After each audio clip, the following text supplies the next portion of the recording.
नमः परमकल्याण नमः परममंगल वासुदेवाय शांताय यदूनां पतये नमः. नमः परमकल्याण नमः परममंगल वासुदेवाय शांताय यदूनां पतये नमः. भगवान पंढरीनाथांच्या चरणी साष्टांग दंडवत असून सद्गुरुत्रयानं वंदना करून आजच्या चिंतनाला घेतलेल्या श्री नामदेवराय महाराजांच्या अभंगावरती आपण चर्चा करूयात. अभंगाचा असा आहे की देह जाओ अथवा राहो पांडुरंगी दृढ भावो, चरण न सोडी सर्वथा तुझी आण पंढरीनाथा. वदनी तुझे मंगळ नाम अखंड सोबतीत प्रेम, चरण न सोडी सर्वथा आण तुझी पंढरीनाथा. जैसा जैसा असेल भाग तैसा तैसा घडेल योग, चरण न सोडी सर्वथा तुझी आण पंढरीनाथा. नामा म्हणे केशव राजा केला पण हा चालवी माझा, चरण न सोडी सर्वथा तुझी आण पंढरीनाथा. नामदेवराय महाराजांचा हा 5 चरणाचा पण अध्यात्मामध्ये दृढता कशी असावी त्याचं वर्णन करणारा एक अत्यंत सुंदर आणि गोड अभंग आहे. की अध्यात्म करणाऱ्या माणसाने अध्यात्म कसं करावं, तर पण शब्दाचा नेमका अर्थ काय आहे, तर पण म्हणजे निश्चय. आपण म्हणतो की स्वयंवराचा पण लावला म्हणजे काय, की अमुक अमुक गोष्टी परिपूर्ती झाली तरच ही गोष्ट तुम्हाला मिळेल. तसं आयुष्यामध्ये आपल्याला पण लावावा लागतो अध्यात्माचा, की मी काहीतरी करून दाखवीन. त्यावेळेला भगवंतांना आपल्याविषयी अत्यंत प्रेमभाव प्राप्त होतो आणि ते आपल्याला ते कृपा करतात. पण किंवा प्रण हा शब्द एका वेगळ्या कारणातून मराठीतून वापरला जातो की ज्याच्यामध्ये दृढता आणि निश्चय दाखवला जातो. या अभंगातला मूळ भाग जो कोणता असेल, तत्वचिंतनाचा भाग कोणता असेल, जे स्पष्ट भाग जो कोणता असेल, तर अभंगाचं पहिलं चरण आहे की जे गूढ आहे. देह जाहो अथवा राहो पांडुरंगी दृढ भावो. आणि हा माझा प्रण आहे की माझा देह राहो किंवा माझा देह पडो, भगवंता पांडुरंगांच्या शिवाय मी अन्यत्र काहीही चिंतन करणार नाही, अन्य काहीही बोलणार नाही, अन्य कोणाचा विचार करणार नाही. माझ्या मुखामध्ये अखंड भगवंता आपलंच नाव असेल. आणि हा मी माझ्या मनाचा घेतलेला निश्चय आहे, हा माझ्या मनाचा घेतलेला प्रण आहे, हा माझा सर्वस्वाचा भाग आहे. नामदेवराय महाराज या अभंगामध्ये एक फार मोठी गोष्ट सांगतो की साधकाने साधना करताना कसं वागावं. तर साधना करत असताना त्यांनी इतकी साधना परागुडीची करावी की देह जाओ अथवा राहो. साधना करावी तर देह पडला तरी बेहत्तर, परंतु मी साधना सोडणार नाही. हे सांगण्यासाठी मी आपलं एक उदाहरण सांगतो आत्ताच्या काळातलं. म्हणजे फार जुनं उदाहरण नाही, 100 वर्षातलं उदाहरण आहे की ज्याला भारताला पारतंत्र्यामध्ये होतो आपण, स्वातंत्र्य नव्हतं, त्यावेळेला अनेकांनी पण केला होता की भारताला स्वातंत्र्य मिळवून देण्यासाठी आम्ही जीवाचं रान करू. त्यावेळेला सावरकर असतील, लोकमान्य टिळक असतील, आगरकर असतील किंवा अनेक क्रांतिकारी होते. त्याच्यामध्ये भगतसिंगांचं नाव आहे, त्याच्यामध्ये बाबू घेऊन या छोट्या मुलाचं नाव आहे. मी किती नावं सांगू आपल्याला की ज्यांची नावं सांगत असताना लाखो करोडो नावं आहेत. जालियनवाला बागमध्ये मरणारी हजारो ने लाखो मंडळी. या सगळ्यांचा पण होता की भारताला स्वातंत्र्य मिळवून द्यायचंच, आम्ही पारतंत्र्यात राहणार नाही.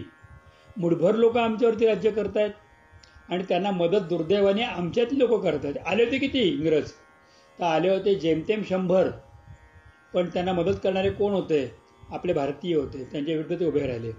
त्यांनी खूप मोठा निग्रह केला, निर्धार केला.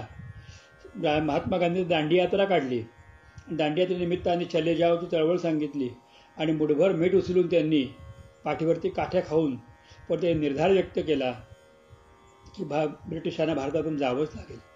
त्याचा परिणाम झाला की ब्रिटिशांना भारत सोडावा लागला. हे एक उदाहरण सांगितलं आपल्याला. अशी कितीतरी उदाहरण आहेत. अजून एक उदाहरण सांगतो आपल्याला की चिलिया बाळ नावाची कथा आहे. की चिलिया बाळाच्या कथेमध्ये, चिलिया हे एक नाव आहे बालकाचं. त्याचे आईवडील जे आहेत ते भयंकर शिवभक्त आहेत. पराकोटीची शिव आराधना त्यांनी केली आणि शिव आराधनाच्या कृपेने म्हातारपणी, म्हणजे ती चिलियाची आई 60 वर्षे झाली असताना शिवकृपेने त्यांना मुलगा झाला. त्याचं नाव भगवान शंकरांच्या नावातलं चिलिया हे नाव त्यांनी ठेवलं. शिवाचं नाव आहे चिलिया. आणि तो मुलगा 8 वर्षाचा झाला आणि छान त्या मुलाचं सगळं शिवभक्ती होती, खूप छान होतं. आईवडील वृद्धापकाळात गेलेले आहेत, वडिलांनी 75 पार केलेली आहे, आईची 70 आलेली आहे. आणि त्याला भगवान शंकरांना परीक्षा घ्यायची इच्छा झाली आणि त्यांनी एका साधूचा वेश घेतला. भर 12 वाजता अतिथी वेशामध्ये आले आणि या ब्राह्मण दाम्पत्याकडे भिक्षा मागितली. म्हणजे आम्ही अतिथी आहोत, आम्हाला भिक्षा घाल. आणि शिवाची गोष्ट सांगितल्या कारणामुळे त्यांना ते आनंद झाला. बसा, काय जेवायला घालू? तर ते म्हणे तसं तर म्हणे माझ्या मनामध्ये काही जे घाला ते आहे, परंतु तुम्ही देण्याचं वचन द्या आधी की मी मागेल ते देईन. तर म्हणे देतो वचन दिलं. तर म्हणे मी मागेल ते द्यायचं वचन. मग याच्यामध्ये माझी एक अट आहे आणि ती अट अशी आहे की मला देताना डोळ्यातून थेंबरही पाणी काढायचं नाही. जर तुमच्या डोळ्यात पाणी आलं तर मी उठून निघून जाईन. तर म्हणे तुम्हाला देताना जेवायला घालताना डोळ्यात पाणी काय येईल? म्हणजे वचन. आणि मग सांगितलं तुझा पोरगा कवळा आहे, त्याचं मांस किती रुचकर असेल, तर त्याचा गळा चिरा आणि त्याचं मांस आम्हाला खाऊ घाला. वचनबद्ध असलेले चिलिया बाळाचे आईवडील दोघं जण अत्यंत दुःखी झाले. परंतु 12 वाजता आलेला अतिथी काय करावं कळेना. नाईलाजाने सांगितलं नाही सुरी फिरवायची आईनी मानेवरती. तर त्यावेळेला आईच्या डोळ्यात तर पाणी आलं तर अतिथी निघून जाईल, पाप लागेल. शंकरांचा दोहा दिलेला आहे. शेवटी नाईलाजाने आईने डोळे घट्ट बिटले आणि चिलिया बाळाने सांगितल्यानंतर आई चालव सुरी. तरी पटकन सुरी चालवली आणि सुरी चालवल्यानंतर डोळे उघड्या अवस्थेत तो चिलिया मृत झाला होता. आणि त्याचा अतिथी म्हटला असं करा, तुम्ही आधी चिलियाचं मस्तकातलं मेंदू मला पाहिजे, तुम्ही उखळामध्ये ते मस्तक घाला, ते कांडा आणि ते कांडून त्याचं मांस मला द्या. आणि ते कांड्याचं काम एक मस्तक म्हणजे कांडण्याच्या कामात 2 जण लागतात. एक घाव वडिलांनी घालायचा, एक घाव आईने घालायचा. पुन्हा डोक्याला ताप झाला, पण डोकं शांत ठेवून त्यांनी ते मस्तक काढलं. त्याचं लगदा झाला, रक्ताचा लगताळलेला लगदा झाला. शिजवा म्हणे आता. तो शिजवला आणि वाढा पानामध्ये वाढताना तो साधू म्हटला तुमचा मुलगा जेवायला नाही आहे, ज्या अर्थी तुमचा मुलगा तुम्ही मारला त्या तुम्हाला सुतक लागलं, आता मी तुमचं जेवणार नाही, हे वाया गेलं सगळं. तर आईने म्हटलं की असं काय करता महाराज, तुम्ही जेवा. म्हणजे नाही वाया गेलंय, मग आता तुम्हाला शाप देतो मी आता. त्यावेळेला त्यांनी आम्ही एकच करतो त्या भगवान शंकरांना हाक मारतो की तेच याच्यावरती सत्य सांगतील काय ते. मग शंकरांना हाक मारली तर भगवान शंकर पुढे प्रकट झाले आणि त्यांनी हाक मारली चिलिया अशी हाक मारलं प्रेमाने. तो मुसळाच्या रक्तापासून सगळं ते काढण्याच्या मांसाच्या गोळ्यापासून ते देह आपोआप उभा राहिला आणि चिलिया वेळा पुढे आला. म्हटलं काय गुरुजी, तर तुझ्या आईवडील रडतायत का बघ बरं. आणि आईवडील बघतायत म्हणजे तुम्ही कोण आहात. तो अतिथी नव्हता, तो शंकर भगवान होते. त्यांनी म्हटलं की देवा अशी परीक्षा नका करू हो, अशी कुठे परीक्षा असते का. पण म्हणे तुम्ही शंकरांवरचा विश्वास दृढ केलात, तर असा दृढ विश्वास पाहिजे माणसाचा की कसलाही प्रसंग येऊ, कितीही कठीण प्रसंग येऊ. प्रसंगी आपल्या पोटच्या गोळ्याला मारावं लागलं चिलिया बाळाच्या प्रसंगी, किती लोक मारली गेली, किती लोक फासावरती गेली, बाल वयामध्ये फासावरती माणसं गेली, परंतु स्वातंत्र्यासाठी या सगळ्यांनी प्राणांतिक हाल सहन केले. आपल्याला माहिती आहे की मंडाल्याच्या तुरुंगामध्ये लोकमान्य टिळकांना दुर्धर TB झाला, कितीतरी त्रास झाला, परंतु त्यांनी निर्धार सोडला नाही. त्यांनी प्रयत्न केले. शेवटच्या क्षणी दादरला प्राण गेला तेव्हा पण त्यांनी हेच सांगितलं, स्वराज्य हा माझा जन्मसिद्ध हक्क आहे. ही माणसंच मुळी वेगळ्या मुठीतली असतात. मग अध्यात्मातली माणसं काही वेगळी आहेत का? अध्यात्मातली माणसं पण अशी वेगळ्या मुठीतली. काय वाटेल ते हो, की आपण भगवंतांना सोडायचं नाही. आम्ही देवाचं नाव घेणार, आम्ही देवाची सेवा करणार, आम्ही देवाचं करत राहणार. कोणी काहीही म्हणू, आम्हा कोणी निंदा अथवा वंदा आम्हा नाही त्याची बाधा. इतक्या दृढतेने भगवंतांची आराधना करावी लागते, कारण भक्ती इतकी सोपी नाही. भक्तीला भगवंताने स्वतंत्र ठेवलंय आणि भगवंत भक्तीला कधीच दान करत नाही. आपण भागवतामध्ये अनेक वेळा ऐकलेले, भक्तीचं दान फक्त संत सद्गुरू करतात. संत सद्गुरूंकडून मिळालेली भक्ती जी आहे त्या दानाच्या भरोश्यावरती संत श्रेष्ठ नामदेवराय महाराज सगळ्यात मोठे उच्चार करतात की हा माझा नामदेव नावाचा देह राहो अथवा जावो, पण माझा पांडुरंगांच्या चरणी जो दृढभाव आहे तो कधीही दूर होता कामा नये. त्यांनी आपल्याला पहिल्या चरणावर सांगितलं आणि त्यासाठी त्यांनी पांडुरंगाचाच आण घेऊन सांगितलं की चरण न सोडी सर्वथा तुझ्या आण पंढरीनाथा. देवा काय वाटेल ते होवो, माझा प्रसंगी मृत्यू झाला तरी चालेल, मला प्रसंगामध्ये काय वाटेल ते जरी आघात माझ्यावर झाले तरी चालतील, की फुटो हे मस्तक तुटो हे शरीर नामाचं गजर सोडू नये असं म्हणणारे संत ते म्हणतात की वाटेल ते होईल, मी तुमचे चरण देवा सोडणार नाही. मी शपथ घेऊन सांगतो पांडुरंगा, तुमच्या चरणाची शपथ, मी तुमचे पाय कधीही सोडणार नाही. तर मी काय करीन? तर तिसऱ्या चरणाला सांगितलं की वदनी तुझे मंगल नाम, अखंड सौभगित प्रेम.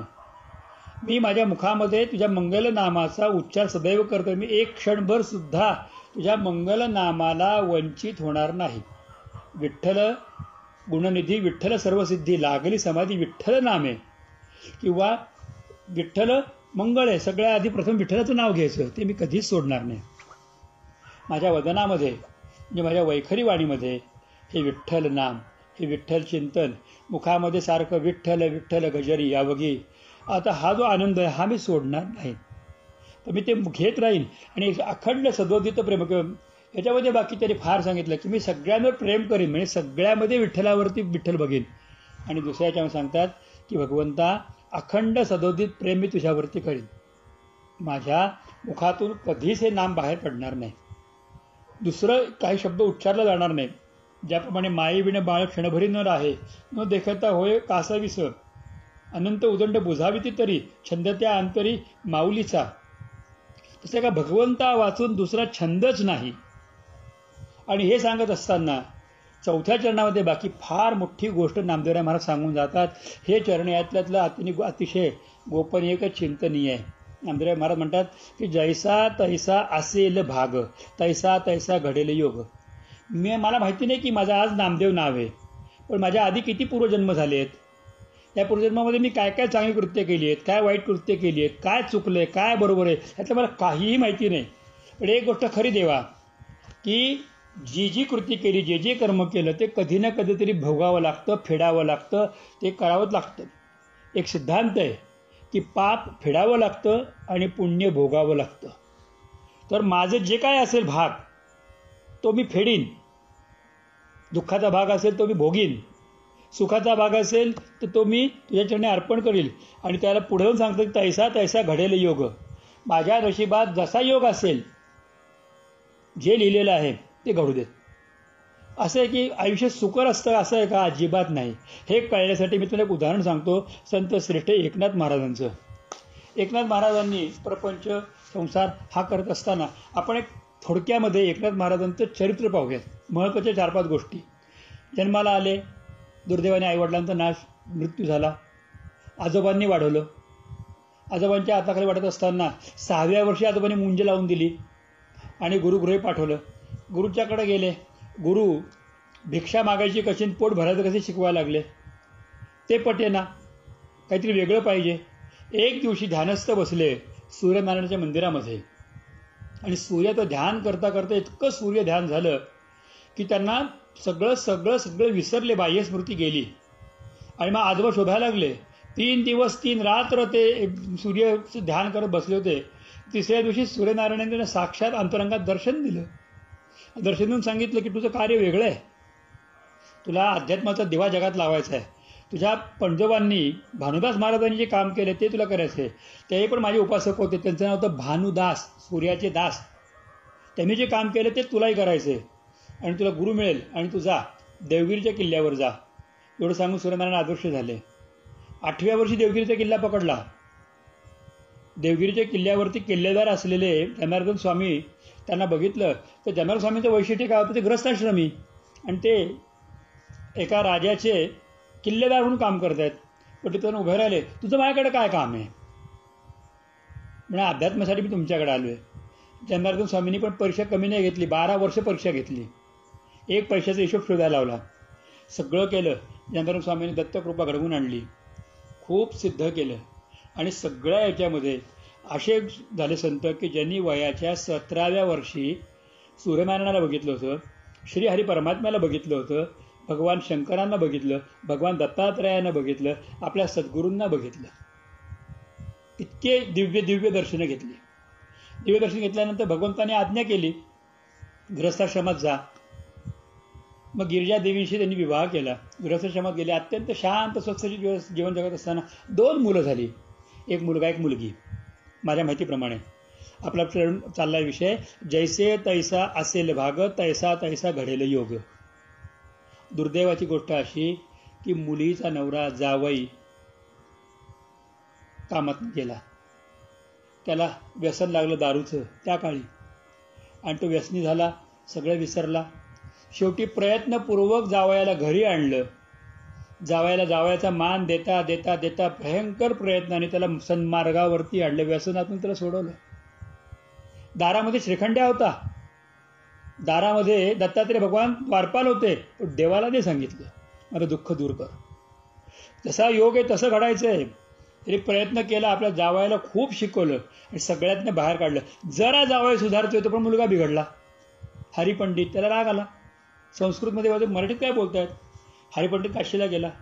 शेवटी तिथून त्याला परत प्रेमाने बोलून आणलं आणि ते उष्ट्यापत्र 1000 उतराचं निमित्त होऊन हरिपंडिताचं गर्वहरण केलं आणि त्याला जाग्यावरती आणलं. म्हणजे दारामध्ये देव नित्य तिष्ठतोय दत्तात्रयांच्या रूपामध्ये, घरामध्ये श्रीखंडाच्या रूपामध्ये प्रत्यक्ष भगवान श्रीकृष्ण काम करतायत. पण कधीही तोंडाने असं म्हणत नाही की देवा मी खरोखर सांगतो तुला, प्लीज प्लीज प्लीज एवढं माझं काम कर, बस बाकी तुला काही काम सांगणार नाही. जैसा जैसा असेल भाग तैसा तैसा घडेल योग. जे माझ्या नशिबात आहे ते घडेल. ते घडणं, दुःख सुख हे सुकृतातला किंवा माझ्या पूर्व परंपरेचा जन्मातला भाग आहे. काय असेल ते असेल. मोठ्या महाराजांना वृद्धापकाळी मुलगा झाला माझ्या गुरुदेवांना, आणि त्यांचा मुलगा त्यांच्या वयाच्या 32व्या वर्षी, म्हणजे मुलाचं 32 वय असताना फार मोठं आजार होऊन, पोट शूळ होऊन, पोटामध्ये पाणी जलदर होऊन गेला. महाराजांनी अनेकांचे प्राण वाचवले, मृत्यूच्या शय्येवरून उठवलं. महाराजांना करता नसतं आलं का? पण एकदाही केशवदत्त महाराजांना किंवा गोविंद महाराजांना सांगितलं नाही, एकदाही प्रार्थना, फक्त सतत सतत जप जप भगवंताचं चिंतन करत राहिले. शेवटी जाताना एवढं सांगून गेले, 1 महिना आधी तुझा प्रारंभ एवढा होता, तुला हा भोगायचा आहे, परत येऊ नकोस, डोक्यावर हात ठेवला, सुखी हो, आणि निघून गेले. आणि ज्या दिवशी मुलगा शांत झाला त्याच्या दुसऱ्या दिवशी सकाळी कोणीही न सांगता पुण्यामध्ये घरी हजर होते. जैसा जैसा असेल भाग तैसा तैसा घडेल योग. आयुष्यामध्ये आपल्याला जे काय आहे असे वाटायला आलं ते भोगावं लागतं, चुकत नसतं. आता एक व्हॉट्सअपवरती फार छान गोष्ट आली होती, मला आवडली, सांगतो. प्रार्थना म्हणून, मी गोष्ट मोठी आहे, मी फार छोटं सांगतो. एक छोटा मुलगा आजोबांचं बघून देवापुढे प्रार्थना करतो. तो काय प्रार्थना करतो हे ऐकायला आजोबा मागे उभे राहतात. काय तो देवाला प्रार्थना करताना तो मुलगा म्हणतो की देव बाप्पा माझं एक काम कर बरं का, माझ्या आजी आजोबांना खूप सुखी ठेव आणि ना त्यांची तब्येत छान राहू देत. तू म्हणजे का विचारतोस, उत्तर सांगतो, आणि आजी आजोबा रोज मला चॉकलेट देतात. मग त्यांना काय झालं, मला कोण चॉकलेट देईल? माझ्या आईबाबांना सुखी कर. का? कारण ते खूप कष्ट करतात. माझी आई तर खूप कष्ट करते. माझ्या बहिणीला सुखी ठेव. का? ती खूप अभ्यास करते. आणि असं करता करता सगळ्यांसाठी ते पोराने मागितलं. आणि शेवटी तो मुलगा म्हणतो, देवबाप्पा एक गोष्ट सांगायची राहिली. म्हणजे काय? तो देवबाप्पा तू पण सुखी राहा बरं का बाबा, तुला कुठल्याही प्रकारे त्रास होता कामा नये. तो म्हणजे असं का? त्याचं कारण आहे की अरे तू सुखी असशील, सगळं चांगलं असेल तुझं, तर तू माझ्या सगळ्या इच्छा पूर्ण करशील ना. तू दुःखी असशील तर माझ्या इच्छा कशा पूर्ण करशील? तर हा प्रेमाचा भाग सोडा. कोणती एक गोष्ट लक्षात घ्यावी आपण, की आपल्या नशिबामध्ये काय आहे त्याच्यावरती देवाला दोष देऊ नये. आपल्या सुखदुःखाला देवाला कारणीभूत ठरवू नये. कोणी काहीही देवाचं करत नाही, पण ते खूप श्रीमंत आहेत, आम्ही एवढं देवाचं करतो पण आमच्या वाटत दुःख का आलं, हा दोष देऊ नये. माझ्या नशिबामध्ये काय होतं ते मला भोगावं लागते. माझ्या नशिबामध्ये झाडू आज आहे, तर त्या झाडूंनी मी कदाचित अंगण स्वच्छ करेल, तर त्या झाडूंनी कदाचित लोकांच्या बुद्धीतली घाण स्वच्छ करेल. संतश्रेष्ठ सेनानावी महाराजांच्या एका ठिकाणी फार छान सांगितलंय की आम्ही नाभिक करू हजामत बारीक. ते म्हणतात आम्ही नाभिक करू हजामत बारीक. आणि त्यात त्यांनी घेतलं होतं की विठ्ठल नाम वस्तारा हाती, आणि त्या विठ्ठलाच्या वस्ताला आम्ही काय करू, तर तुमचे सगळे केस काढून टाकू, म्हणजे तुमच्या डोक्यात जेवढी घाण ती सगळी आम्ही काढून टाकू. तर असं म्हणणारे संत आहेत हे लक्षात ठेवावं आपण, की कोणाला भोग चुकलेत. मंगळवेळेत दामाजी पंतांना भोग चुकला होता, पकडून नेलं होतं, पांडुरंगाने ते परिपूर्ण केलं. संत सुखूला भोग चुकला होता, पकडून नेलं, विठ्ठलाने इच्छा परिपूर्ण केली. इतकंच काय, तर ती जी कान्होपात्रा भगवंताच्या सेवे करण्यात तिच्यामध्ये भोग चुकले होते का? तिचे भोग पण विठ्ठलाने परिपूर्ण केले. गोपिकांचे भोग विठ्ठलाने भगवंताने परिपूर्ण केले. कोण असे की ज्यांचे भोग ज्ञानेश्वर महाराजांसारखा योगी पुरुष त्याला खापर मिळू नये. त्यांचे आईवडील की ज्यांनी गुरूंच्या आज्ञेनुसार कार्य केलं होतं, परंतु त्यांना शिक्षा काय झाली, तर आत्महत्येसारखा दोष नाही, तर त्यांना आत्महत्या करायची वेळ आली. पण त्यांना पाप लागलं नाही, कारण काय तर ब्राह्मण आज्ञा आहे म्हणून त्यांना त्याचा दोष लागला नाही. पण शेवटी झालं काय, जीवन दोघांवर डोहात संपवावं लागलं. काय चुकलंय, कोणाला चुकलंय? सगळ्यात जास्त मनाला त्रास होतो सांगताना आणि ऐकताना जे नाथ संप्रदायातले सर्वश्रेष्ठ नाथ, ज्यांच्या हातामध्ये संजीवनी मंत्र होता, कोणाला जिवंत करू शकत होते, त्या निवृत्तीनाथांना त्यांच्या समोर अवस्था काय घडली. त्यांनी पांडुरंगासाठी कळवळून विचारलं की देवा हे काय आहे सांगा, की पुत्र मागवतो समाधी, शिष्य मरे दासाआधी, काय म्हणावे या भोगा, उलट वाहू पाहे गंगा, आगा पांडुरंगा. काय म्हणू मी या भोगा, आगा पांडुरंगा. कळवळून हाक मारली त्यांनी की शिष्य मागवतो समाधी, पुत्र मरे बापा आधी, काय म्हणावे या भोगा, उलट वाहू पाहे गंगा, आगा पांडुरंगा. निवृत्तीनाथांना काय दुःख झालं असेल की आपल्या भावाला, शिष्याला, ज्ञानेश्वर महाराजांना जरी भगवंत आहेत तरी समाधीत घेऊन बसवायचे, पाठोपाठ सोपान काका जाताना बघायचे, पाठोपाठ मुक्ताई आकाशावर जाताना बघायची आहे. सगळे गेल्यानंतर आपण जायचंय. कमी त्रास झाले असतील, वेदना झाल्या असतील, शरीराचं नातं जे आहे ते नातं भोगावंच लागतं ना शेवटी. हा गोष्टी विचार कधीही सोडू नका की आपल्याला नशिबामध्ये जे काय आहे ते भोगावं लागतं. आपल्या नशिबामध्ये जर आज शिरापुरी आहे तर कुठूनही शिरापुरी मिळेल, आणि आपल्या नशिबात आज जोडे आहेत तर जोडेच बसतील, हे कधीच चुकणार नाही. पण शिरापुरी मिळाली की त्या टाळ्या वाजवायच्या, जोडे मिळाले की देवांना नाव ठेवायची, ही गोष्ट चुकीची आहे. दुःख आल्यामुळे देवाला दोष द्यायचा, सुख आल्यानंतर देवाला विसरायचं किंवा त्याच्यामुळे पण झालं असं म्हणायचंही नाही, ही गोष्ट चुकीची आहे.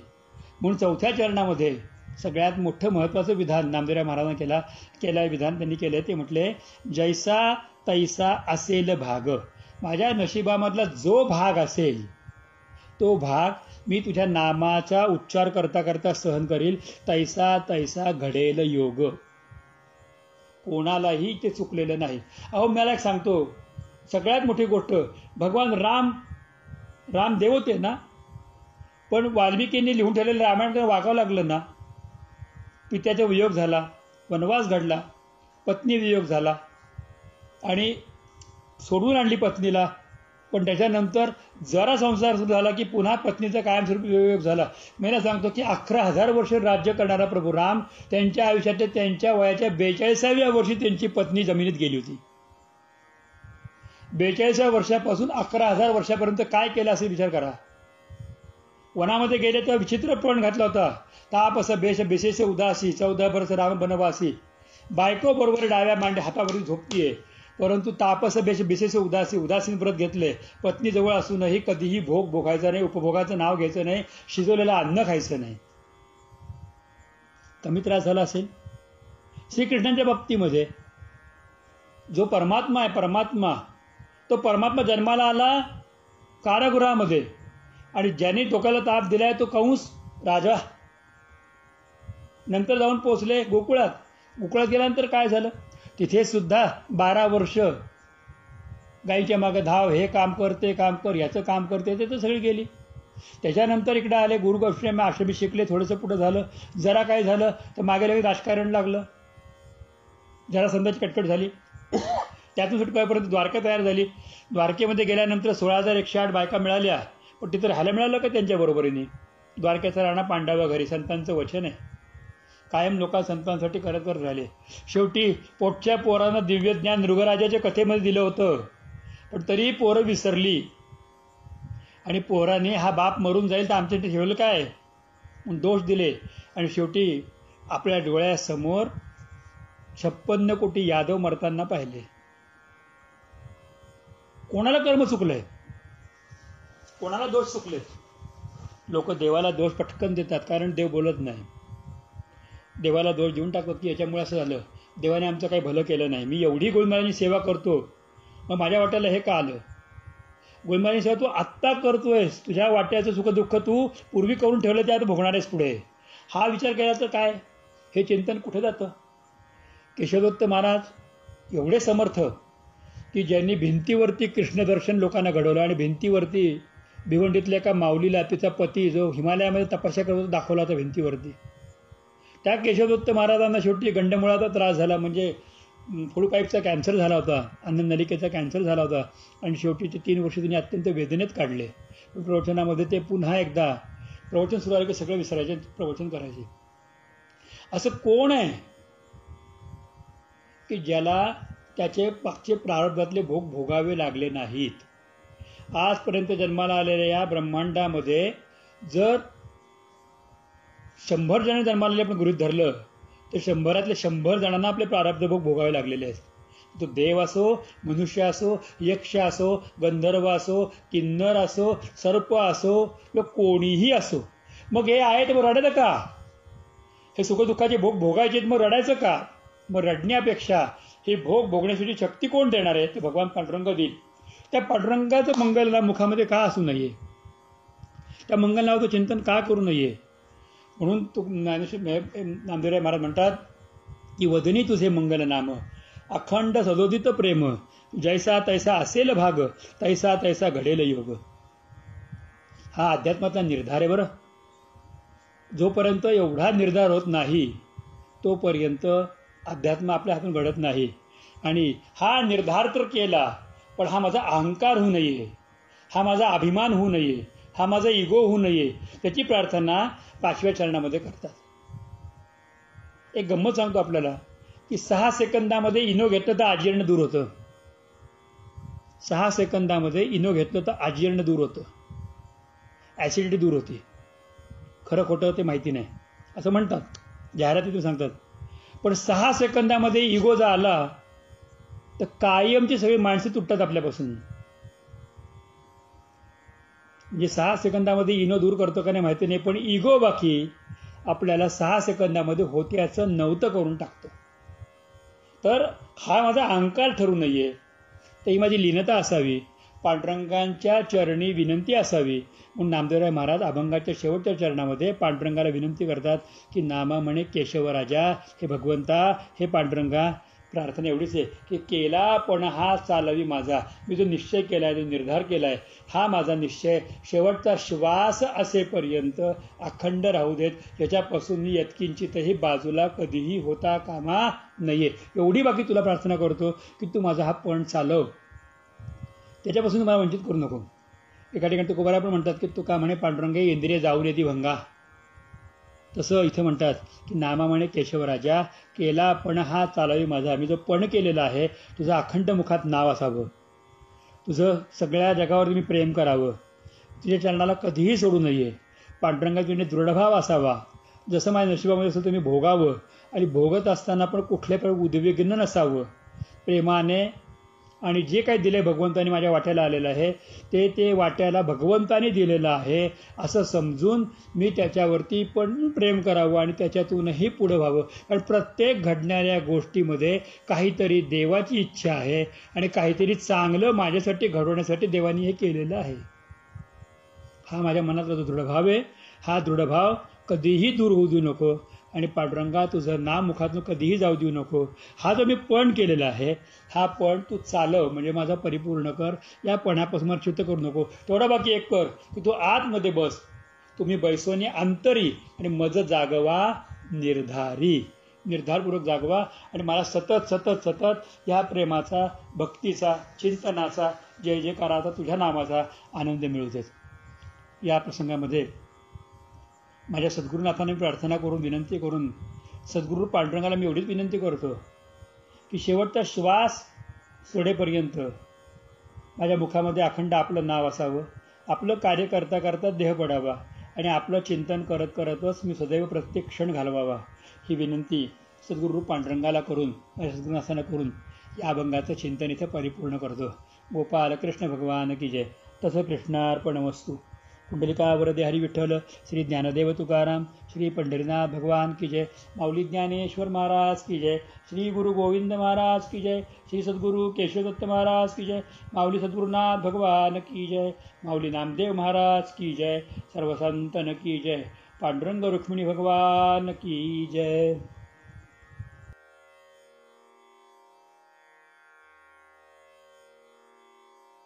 सर्वांना माझा प्रेमपूर्वक नमस्कार. जय श्री कृष्ण, जय श्री कृष्ण, जय श्री कृष्ण.